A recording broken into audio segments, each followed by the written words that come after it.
राष्ट्रवादी आमदार अपात्रता प्रकरणी आज सुनावणी होणार आहे। विधानसभा अध्यक्ष राहुल नार्वेकर यांच्या समोर ही सुनावणी होईल।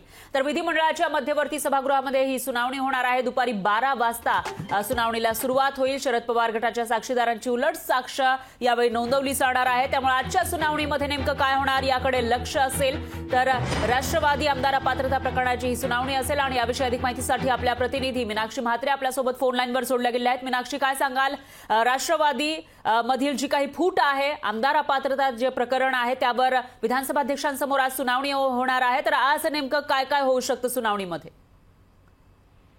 खरं आपण पाहतोय की राष्ट्रवादी काँग्रेस आमदार अपात्रता प्रकरणामध्ये आज सकाळी 11 वाजता ही सुनावणी पार पडलं होतं की अर्धा तासच ही सुनावणी जी आहे ती घेण्यात आली होती आणि त्यावेळी विधानसभा अध्यक्ष राहुल नार्वेकर यांनी नवीन वेळापत्रक जाहीर केलं होतं।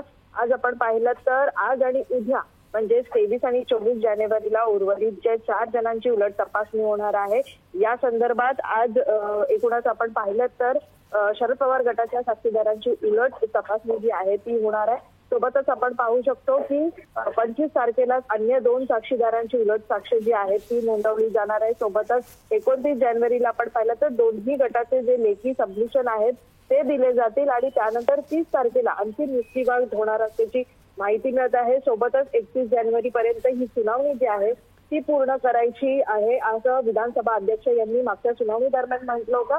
एकूणच आपण पाहिलं तर या सगळ्याच युक्तिवादानंतर अंतिम निकाल जो आहे तो पुढील 8 ते 10 दिवसांमध्ये येण्याची शक्यता त्यांनी दिलेली आहे। कारण अंतिम निकाल जो आहे तो पुढच्या 8 ते 10 दिवसामध्ये जेव्हा सुनावणी पूर्ण होईल 31 जानेवारीला त्यानंतर आपण पाहू शकतो की फेब्रुवारी महिन्याच्या पहिल्या किंवा दुसऱ्या आठवड्यामध्ये हा अंतिम निकाल जो आहे तो विधानसभा अध्यक्ष राहुल नार्वेकर यांना देण्याचा आहे। मागच्या सुनावणी दरम्यान तर आपण पाहिलं होतं की अनिल पाटील यांच्या विरोधात आमच्याकडे काही नवीन कागदपत्र आहेत असं देखील सुनावणी दरम्यान शरद पवार गटाने विधानसभा अध्यक्षांना माहिती दिली होती आणि त्यावरती दोन्ही गटाच्या बाजूने योग्य पद्धतीने जर आपले युक्तिवाद करायचा असेल, आपली योग्य पद्धतीने बाजू मांडायची असेल तर आपल्याला नवीन वेळापत्रक करायला लागेल आणि याच अनुषंगाने आपण पाहू शकतो की नवीन वेळापत्रक जाहीर करण्यात आलेले आहे।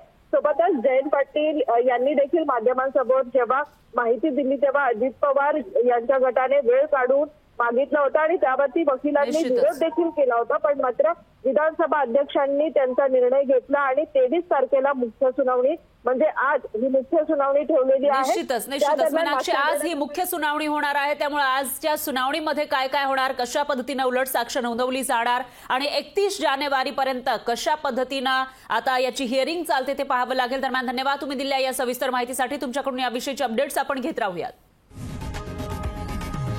लोकशाही मराठी ऐका, पहा, जागरूक रहा।